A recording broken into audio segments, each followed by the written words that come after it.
Hello, guys and gals, and welcome to another episode of Skills and Abilities.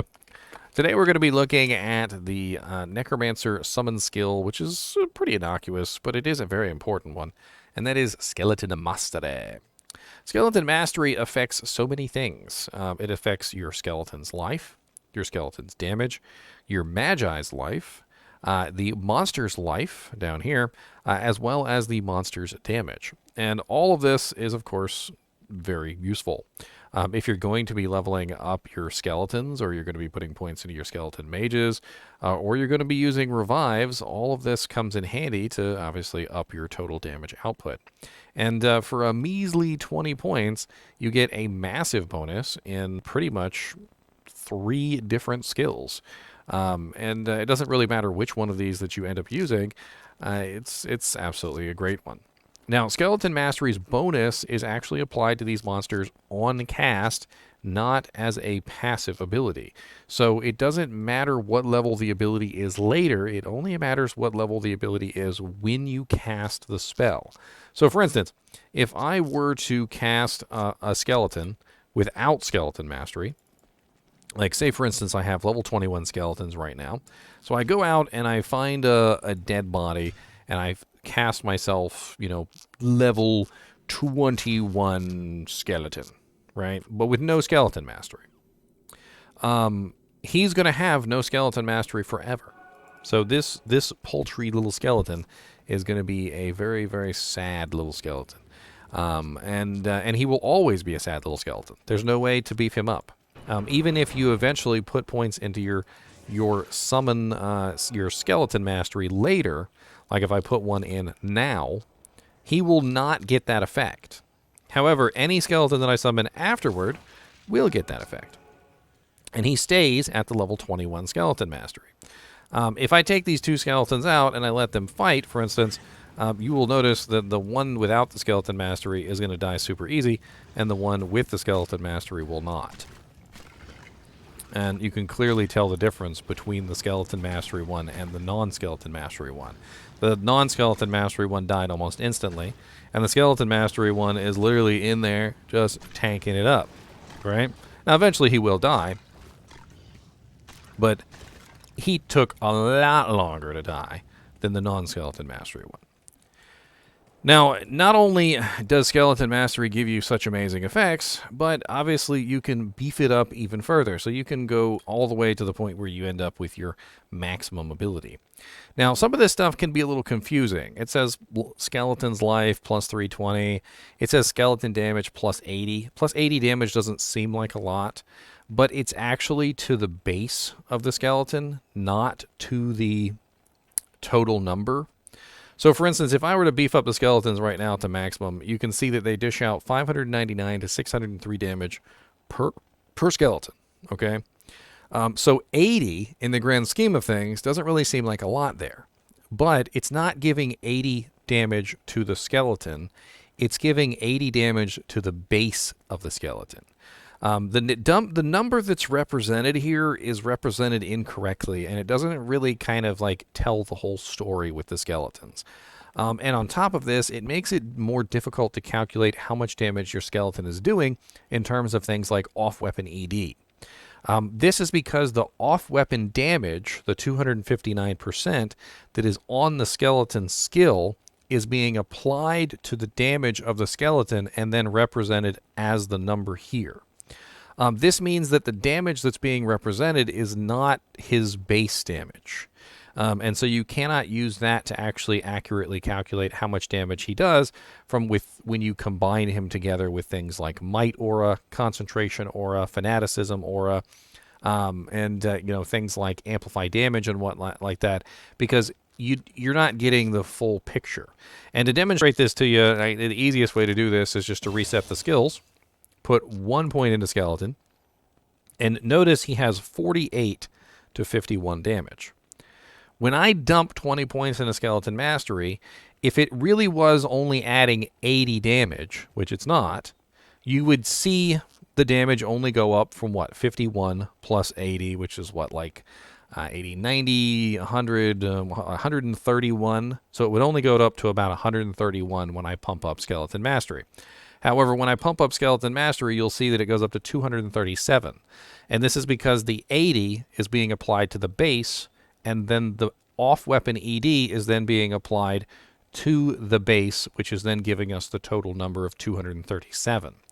And then when we increase the Raised Skeleton skill, his base is being increased again, as well as the off-weapon ED number is being increased to 259%, which gives us our total number of 603. Unfortunately, this means that to find out like how much damage your skeletons actually do, you have to go online and find out like how much base damage the skeletons do. Then you have to add the Skeleton Mastery to the base, and then you have to figure out all your off-weapon ED sources, and you have to add them together, and then add that to your skeletons to figure out what the damage is actually doing. For instance, like, say, for instance, you had might and concentration. Maybe you're using a pride might merc, and you have like a total off-weapon damage of 600%. Then you would take that 259 that's on the skill, so it would be 6, 7, 8, so 859%, and then you would add that to the base, and you would find your true number. This is interesting because, you know, when you're running your number calculations to figure out how much damage you're doing, it does get a little bit complicated. Obviously, you also get a pretty nice off-weapon ED bonus to the revived monsters as well as a pretty nice bonus to life on them. And the revives, if you notice, when you actually put points into revives, I'm going to go ahead and drop a couple points in here. You'll notice that they don't really get any increase in damage output. So putting points into revives doesn't give you any damage. It doesn't give you any additional life. It doesn't give you any additional duration. It doesn't give you anything, really, except for additional revives.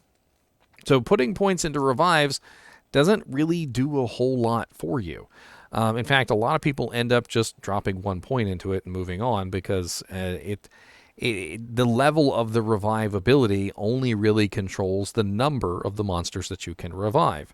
And after a certain point, it becomes ridiculous because with 180-second duration, it takes a very long time to actually summon, you know, for instance, 40 monsters at 45 mana cost.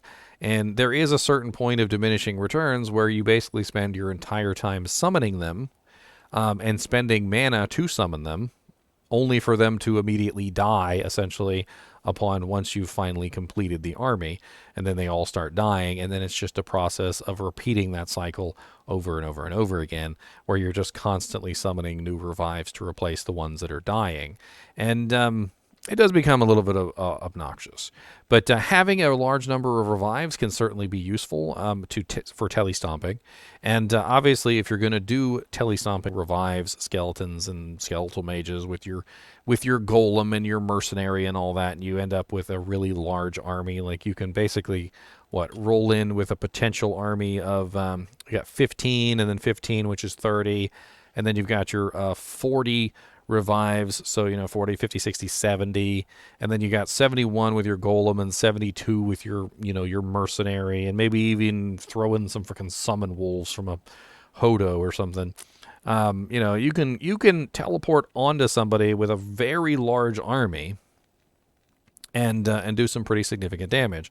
And obviously all of this is being propped up by Skeleton Mastery, because without the Skeleton Mastery, your skeletons will be garbage. Without the Skeleton Mastery, your raised skeletal mages will die all the time. And without the Skeleton Mastery, even your revives will be pretty pathetic. Without that 400% extra damage and the 200% extra life that is given to the revives, they may not last very long. In fact, some of the revives just are terrible in general. And having that additional life is the only thing that makes them, unfortunately, actually work properly. And I think that's pretty much it with Skeleton Mastery.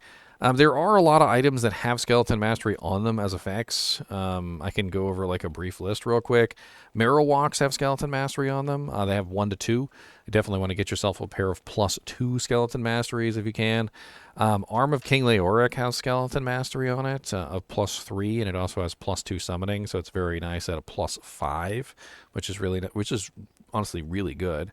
And in general, when it comes to Summon Mastery, it's best paired with obviously other things.